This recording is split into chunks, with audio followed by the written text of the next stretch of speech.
سورہ طارق۔ سورہ طارق کا تعارف۔ اس صورت میں 1 رکوع اور 17 آیات ہیں۔ سورہ طارق کے مضامین۔ اس صورت کی ابتدا میں آسمان اور رات کے وقت چمکنے والے ستارے کی قسم کھا کر یہ فرمایا گیا ہے کہ ہر انسان پر حفاظت کرنے والا ایک فرشتہ مقرر ہے۔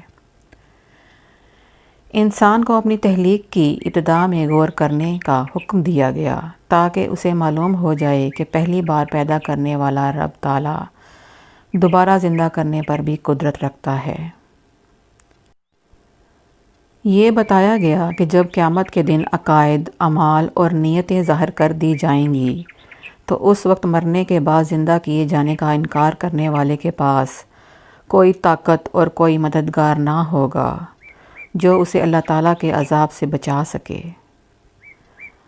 آسمان اور زمین کی قسم کھا کر ارشاد فرمایا گیا کہ قرآن مجید کوئی ہنسی مذاق کی بات نہیں بلکہ یہ حق اور باطل میں فیصلہ کر دینے والا کلام ہے۔ اس صورت کے آخر میں بتایا گیا کہ کفار اللہ تعالیٰ کے دین کو مٹانے کے لیے طرح طرح کی چالیں چلتے ہیں اور اللہ تعالیٰ ان کے بارے میں اپنی خفیہ تدبیر فرماتا ہے جس کی انہیں خبر نہیں۔